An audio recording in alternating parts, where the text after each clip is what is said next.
j'espère que vous allez bien. Je vous donne rendez-vous aujourd'hui pour une FAQ. Je vous ai proposé sur Instagram de me poser vos questions, donc on va y répondre tout de suite. Donc je sais que ça fait à peu près un demi-siècle que je vous ai demandé de me poser des questions, donc la plupart des gens ont oublié. Surprise, je reviens avec la FAQ. C'est parti. Alors, à savoir que j'ai quand même lancé ça il y a 13 semaines, et nous étions donc le 12 juin. Je ne suis pas du tout en retard. C'est comme ça que je fonctionne. Alors, on va commencer avec une question de Mélo Besson. Alors, je vais vous donner à chaque fois vos noms Instagram, vos pseudonymes, vos pseudo-Insta, qui me demande quel est ton plus grand rêve. Quel est mon plus grand rêve? Paf, question qui tue. Mon plus grand rêve. Alors oui, je n'ai pas du tout bossé les réponses. Voilà, donc ça va être du live. Enfin, du live différé, enregistré, quoi, tu comprends. Mon plus grand rêve, alors j'ai pas de plus grand rêve. Je suis une grande rêveuse, alors j'ai tout le temps des rêves. Mon plus grand rêve, je sais pas, c'est un truc qui la praline, quoi. Vivre heureuse avec mon amoureux et mes enfants, en bonne santé.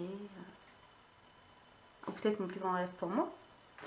Mon plus grand rêve pour moi, réussir à m'épanouir, à me faire plus confiance. Et probablement devenir illustratrice jeunesse, mais genre hyper connue, hyper demandée. On a parlé de rêve, hein, voilà, ok. Mon plus grand rêve. Pas trop connue quand même, parce que j'aime bien avoir ma petite vie tranquille et tout. Mais connue un peu quand même pour pouvoir gagner tu vois, un peu. Alors, Elodie me demande, qu'as-tu fait comme études avant cette formation? Dans quoi as-tu déjà travaillé? Alors, avant ma formation de dessin-illustration chez Lignée Formation, j'ai fait une école maternelle, une école primaire, non, bon, bref. Après le lycée, je me suis lancée dans des études dans une LLCE anglais, voilà, parce que j'étais pas mal forte en anglais. Donc voilà, j'avais surtout très envie de partir de chez moi, donc j'en ai profité. Mais bon, je voulais pas être prof d'anglais, je voulais pas être traductrice, je voulais pas, je sais pas ce qu'on peut faire en fait avec une licence d'anglais, probablement pas grand chose en fait. Donc j'ai atterri dans ce qu'on appelle des facs poubelles. Désolée pour tous ceux qui y arrivent. Il y a des gens qui peuvent travailler avec ça. Ne soyons pas réticents. Et je me suis un peu rendu compte que c'était un peu bouché, que ça servait à rien. Et j'adorais l'histoire de l'art, donc je me suis lancée dans... J'ai switché en fait, après 3 mois de LLCE, j'ai switché en histoire de l'art, donc j'ai dû faire la demande, limite supplier le doyen, c'était merveilleux. Bon, il faut remplir un formulaire en fait, mais c'est un peu la même chose. Je lui ai demandé de m'envoyer en histoire de l'art direct. Et l'histoire de l'art, c'était extraordinaire, c'était génial, les cours étaient super, j'avais un prof hyper intéressant, il y avait même des élèves d'autres facs qui venaient juste pour le voir parce que ces cours étaient vraiment vivants et intéressants. Mais le problème, c'est que à tes premiers cours, ils t'annoncent que de toute façon,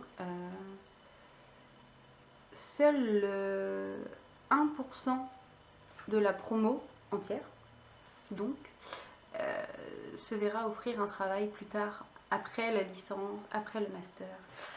Voilà. Donc en gros, un peu bouché. C'est-à-dire qu'on était 300, donc 1% de 300, je te laisse faire le calcul rapide, ça fait 3 personnes. Même en ayant confiance en soi, je pense qu'on se prend quand même une grosse claque ce jour-là. Donc, bref, j'ai vite arrêté en fait, je me suis vite baladée dans Nantes, j'ai un peu arrêté d'aller en cours. Attention, c'est pas bien, il faut toujours aller à l'école. Je ne suis pas un exemple. Et puis en fait, après j'ai fait des boulots, j'ai été babysitter beaucoup, animatrice aussi dans une école primaire, maternelle. Je m'occupais des moyens grands. Comme ça, je les emmenais à la cantine. Charles, mange ta soupe. Blanche, arrête de coincer tes doigts dans ton nez. Tu vois, voilà, ça c'était mon boulot. Et puis je les gérais aussi dans la cour, donc 30 gamins, même peut-être un peu plus. entre 30 et 40 enfants à courir partout comme ça, et moi toujours à paniquer, genre mon Dieu, qu'est-ce que c'est, tous ces enfants qui courent, ils crient, voilà. Ça c'était un petit peu état d'esprit la première semaine. La deuxième semaine c'était finger in the nose, tout va bien. Oui, il est tombé, c'est normal. Mais tu sais, il m'a dit que... Et puis tu sais, il m'a poussé. Bon, bref, si tu es animatrice en école ou en centre d'enfants, tu vois de quoi je parle. Hein, la petite rapporteuse, celui qui bagarre tout le monde, là, tout ça. Bref, j'ai fait ça. Et puis un jour, je suis tombée enceinte. Je suis tombée enceinte, comme ça, pouf, mystère. La Vierge, Marie, immaculée, tombe enceinte. Non, je plaisante. Bref, je suis tombée enceinte et j'étais très malade. Les nausées, les vomissements, les ah là là, les malaises, les pas bien, les trucs, tu vois, la grossesse, les premiers mois. Et du coup, j'ai arrêté de travailler parce que mon médecin m'a dit oh lolo, ça va pas du tout, il faut s'arrêter là, madame. Et moi j'étais là, mais je suis enceinte que de 2 mois, comment je vais faire après? Mais oui, mais il faut penser à votre santé. Voilà. Donc ça s'est passé comme ça, enfin, autre chose près. Et donc j'ai arrêté de travailler et je suis restée chez moi à rien faire longtemps, très très longtemps. D'ailleurs je ne suis pas du tout traumatisée. Voilà, donc j'ai préparé l'arrivée de mon bébé, c'est-à-dire que 7 mois pour préparer l'arrivée du bébé, c'est quand même assez long. Voilà. Et donc voilà, je n'ai pas fait de formation autre que celle que je suis en train de faire. J'avais commencé une formation à distance photo, mais mon chéri étant médecin et travaillant le week-end et ayant 2 enfants maintenant, je me voyais mal me barrer à des mariages, des baptêmes, des événements comme ça tout le week-end et laisser tout le monde en plan, c'est-à-dire ne jamais voir mon chéri ni mes enfants. Donc je garde la photo en perso en fait. D'ailleurs je suis pas très douée parce que je suis pas allée très loin dans ma formation. Voilà. Et après j'ai voulu faire plein d'autres choses, j'ai voulu faire du droit, mais finalement j'ai voulu faire un peu tout et n'importe quoi à un moment de ma vie. Il fallait que je fasse quelque chose en fait. Tu sais, quand tu restes longtemps chez toi, tu deviens un peu minute. Alors voilà. Et en fait, après j'ai décidé de faire cette formation qui est quand même ce que je préfère faire dans la vie. Dessiner. Et si je pouvais en faire mon métier. Je regarde en même temps les messages. On va passer à la question suivante. Juste un coucou. Choula 77 200. Coucou.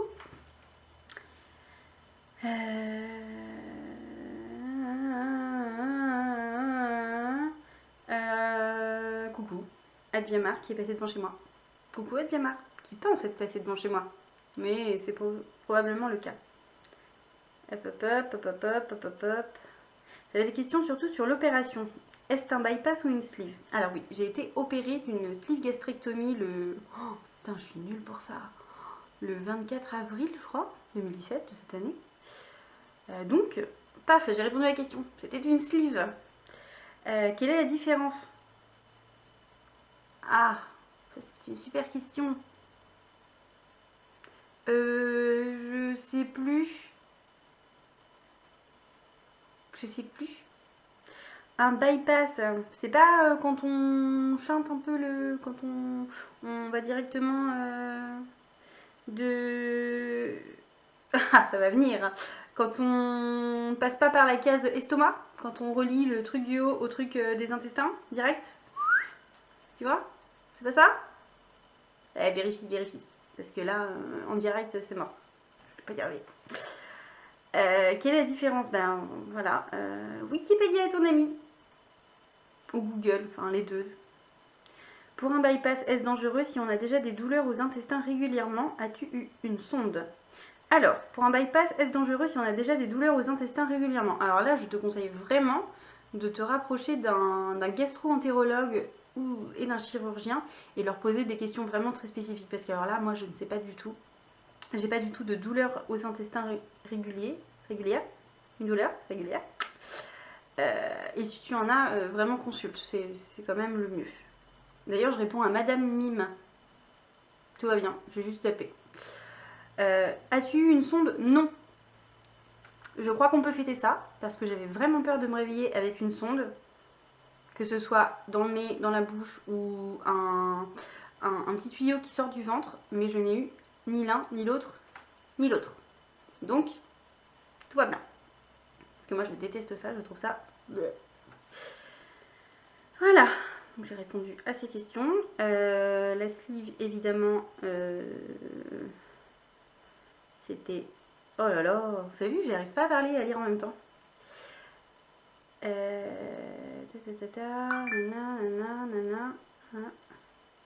Ah, on reste sur la chire, donc de Douda Team.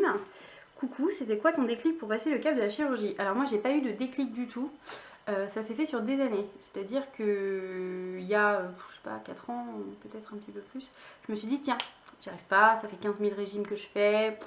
Plus je fais de régime, plus mon corps lutte, parce que bon, j'ai déjà fait le coup, hein, il est pas con, au bout d'un moment, il se dit, c'est bon, hein. Donc voilà, je me suis rapprochée d'un hôpital, d'un chirurgien, j'ai commencé les démarches, et hop, attention, j'ai flippé. Donc j'ai arrêté. Ah oui, parce que sinon c'est pas rigolo.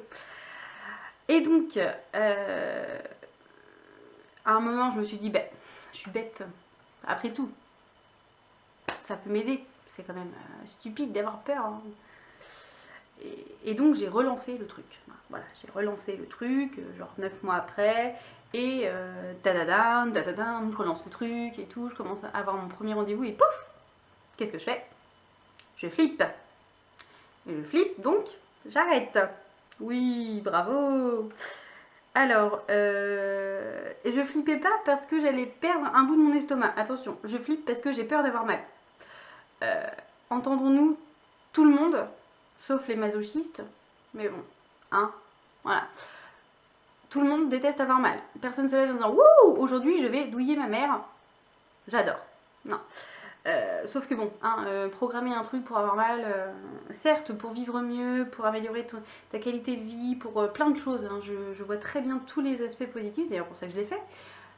Mais il faut quand même se motiver pour se dire, ah ouais, en fait ça fait un peu mal quand même, hein, on va quand même te couper les 3/4 de l'estomac, quick, hein, on va te percer des trous dans le ventre, te passer des gros tubes comme ça dedans. Oui, dit comme ça, tu vois, ça donne moins envie, hein, voilà. Donc t'as un peu mal. Mais au final, je l'ai fait. Voilà. Quand je suis arrivée à Bourges, je me suis dit, allez hop, cette fois, je suis prête, j'ai plus peur, sauf d'avoir mal, évidemment. Je me lance. Et donc, je suis allée à tous mes rendez-vous. J'ai fait tous mes rendez-vous. Je viens de le dire. Et je suis allée à mon opération. Ceci dit, la veille, je disais à mon chéri, est-ce que si j'y vais pas, c'est grave? Est-ce qu'ils vont venir me chercher comme ça? Hop, t'as une opération prévue, on t'emmène à l'hôpital. Allez hop, ça finit. Sauf que non, bah en fait non. J'y suis allée de moi-même, un peu tu vois en mode ouais génial, je suis trop contente, voilà. Et bon, hein, je l'ai fait, comme tu le vois, je l'ai fait. Enfin comme tu le vois pas, mais je l'ai fait quand même. Hein. Ensuite, on a une question de un jour de juin. Souhaiterais-tu avoir un 3e enfant? Alors ça c'est une question que beaucoup de gens me posent. Un 3e enfant, oui. Un 4e aussi, peut-être. Un 12e, peut-être moins. Hein, tu vois, 3 ou 4. Avec mon chéri, on a très envie, ouais. Ah! On a très envie de faire des bébés. Enfin, attention, hop, on arrête les films. On a très envie d'avoir d'autres enfants. Que ça ne prête pas à sa confusion. Même si on sait tous comment on fait les enfants, stop. D'ailleurs, là, Nathalie, stop, parce que tu racontes n'importe quoi. Que penses-tu que cette opération va changer dans ta vie, en positif et en négatif? Alors, en positif, je perds du poids, donc forcément je suis en meilleure santé, j'habille moins mes articulations, je peux marcher plus longtemps, même si je marche déjà très bien, je m'essouffle moins, enfin, tu vois, tout ce qui est positif dans une perte de poids. Dans ma famille, il y a du diabète, voilà, je peux peut-être éliminer le diabète de type 2 qui pourrait m'arriver si je continue à être obèse. En sachant que j'ai déjà fait 2 diabètes gesta et que du coup forcément j'ai plus de chances d'avoir un diabète plus tard, hein, cadeau.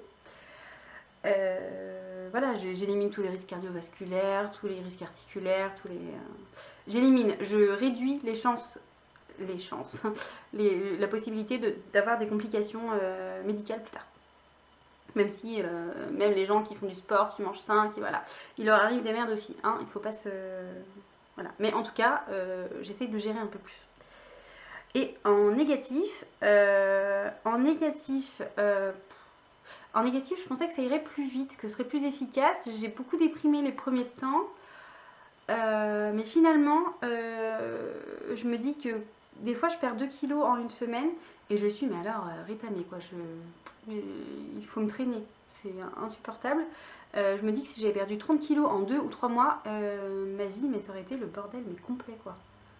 Ma diète me l'a dit. Elle m'a dit exactement ça. Elle m'a dit, avec votre rythme de vie, si vous aviez perdu plus vite, il aurait fallu soit vous hospitaliser parce que vous auriez été morte de chez morte, soit je sais pas. Enfin, elle me dit heureusement vous perdez lentement, vous perdez à votre rythme, vous êtes en bonne santé, vous êtes dynamique, c'est ce qui compte. Donc voilà, en négatif il y a ça. Des choses négatives, quand je mange trop vite je vomis. Non, ça m'est arrivé qu'une seule fois. Au restaurant pour notre anniversaire des 11 ans. Bon, c'est clair, c'est pas la classe. Mais ça m'est arrivé qu'une fois. Donc voilà, non, sinon je le vis plutôt bien. Il n'y a pas trop d'aspects négatifs. Il n'y a pas trop d'aspects négatifs. Je vis comme avant. Bon, par contre, moi, mon corps a tendance à lutter parce que j'ai fait beaucoup de régime. Donc du coup, dès que je mange une tomate, il dit « Oh là là les gars, une tomate! Et si on transformait ça en gras les potes ?» Bon, c'est pas vrai, ça marche pas comme ça en vrai. Mais tout ce que je mange, il a tendance à le garder parce que je lui ai fait le coup du régime un max de fois. Donc pour le coup, et du coup je suis toute rouge parce que j'arrive pas à toucher. Oh, n'importe quoi. Donc je vais faire comme ça maintenant parce que c'est pas très joli. Du coup il a tendance à garder. Donc quand ma diététicienne m'a demandé si je me privais, j'ai dû lui dire que oui. Parce que en gros si je mange un yaourt sucré, mon corps va prendre 300 grammes. Alors que si je mange un yaourt 0%, il va rien prendre, il va rien prendre, mais il va rien perdre non plus. Hein. Autant vous le dire, moi et mon corps, on est un peu fâchés. Mais bon, on me demande beaucoup d'efforts. Mais c'est pas grave, on va y arriver. Quel était ton déclic pour avoir le courage de te faire opérer? Alors, il faut remonter la vidéo un peu plus haut si tu l'as pas vue. Parce que, voilà. Je vais pas répéter quand même, ce serait pas cool. Quels sont tes projets futurs concernant ta formation? La terminer, ce serait bien. Parce qu'en fait, là, j'ai fait, genre, on va dire, 3% en un an. Tu vois, les formations à distance, le truc bien, c'est que tu te gères. Toi, tu gères ton temps, tu gères, voilà. Eux, tu les payes et ils en foutent. Voilà. Hein. Après, tu peux les solliciter, bien sûr, si tu as envie. Tant que tu es payé. Tant qu'ils sont payés, d'ailleurs. Parce que moi, je suis pas payée pour faire ma formation. Donc ce serait quand même trop bien. Voilà. Après, je crache pas sur ma formation. C'est une très bonne formation. Mes projets futurs concernant ma formation, c'est de la finir. Après, moi, je vais être illustratrice freelance. Je pense que c'est ce qu'il y a le mieux entre le boulot de mon mari, mes enfants, gérer Raphaël et ses soins. Donc voilà, c'est ce qui me plaît le plus. Voilà, accepter ou non des propositions. Enfin bref, tout ça.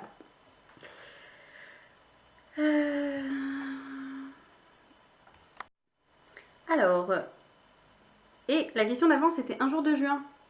Excuse-moi, je suis pas du tout au point. Alors, l'atelier de Lee me demande, une fois la formation terminée, que souhaites-tu faire ensuite? Alors, je viens juste de le dire, je souhaite être illustratrice freelance. Moi, les illustrations que je préfère, c'est les illustrations jeunesse. Donc, si un jour tu me vois dans un livre, coucou, c'est moi. Enfin, on peut toujours rêver. Hein. Pour le moment, j'en suis pas là. Je suis là à dessiner des Lilo et Stitch. Pour la petite sœur de mon mec. Bon, c'est bien Lilo et Stitch.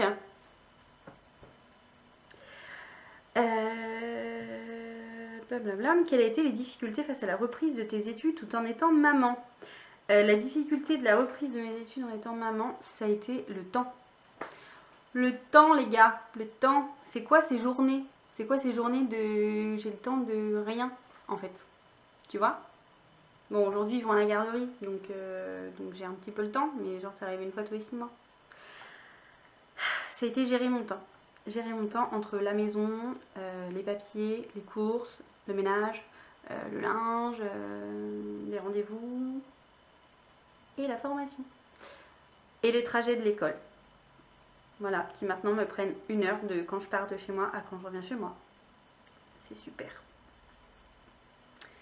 Peut-être qu'il faudrait que je travaille un petit peu plus le soir aussi, mais le soir je suis un petit peu fatiguée. Donc je ne fais pas trop en fait. Alors, Doudou et... Il y a beaucoup de en fait, tu vois. Coucou, voici mes questions. As-tu une ville préférée? Ah, une ville préférée, non. Parce que j'ai pas vu toutes les villes. Non, j'aime beaucoup la ville de... Attends, parce que je sais même pas ce que je vais répondre. J'aime beaucoup Nantes. Ouais, voilà, c'est pour ça. C'est pour ça que je vais aller y vivre après. Non, j'aime bien la région de la Vendée, la côte bretonne. J'aime beaucoup Pornic. Pornic. J'aime beaucoup Pornic. Je trouve ça très joli, Pornic. J'aime beaucoup Saint-Malo. Je trouve ça très mignon. Mais j'y vivrai pas. Je pourrais vivre à Pornic, par contre. Quelle parole pensée aimerais-tu changer dans la bouche des gens? Espèce de gogol. Non, je rigole.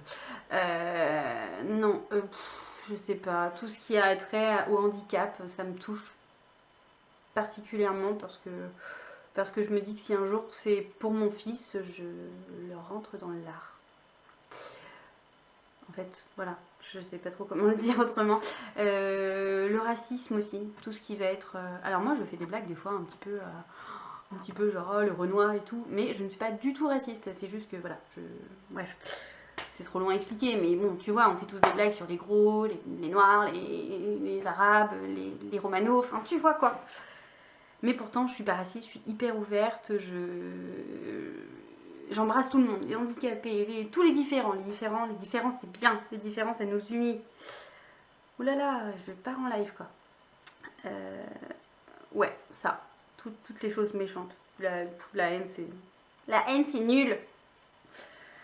Est-ce que pour toi la définition... Oula!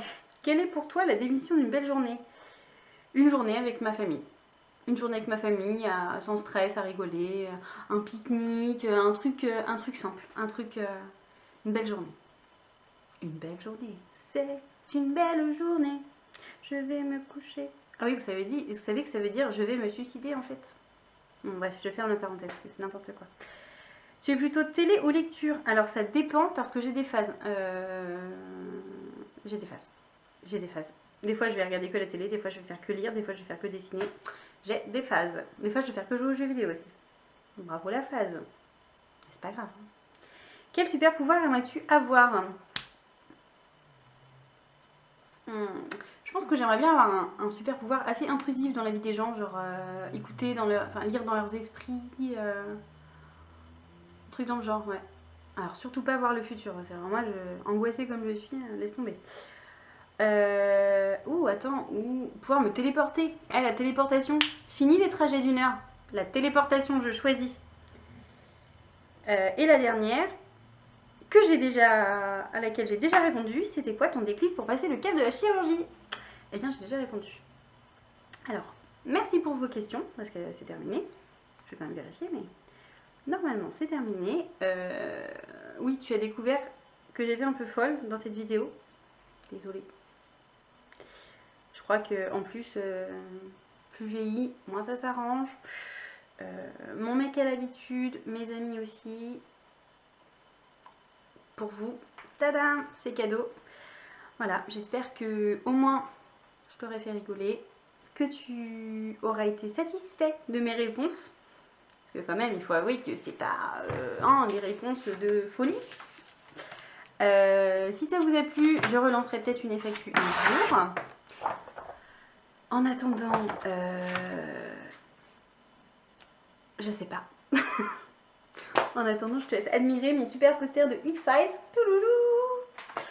Et j'ai très hâte que la nouvelle saison sorte. Ceci n'était pas une réponse à une question, mais c'est cadeau. Je te souhaite une bonne journée et à très vite.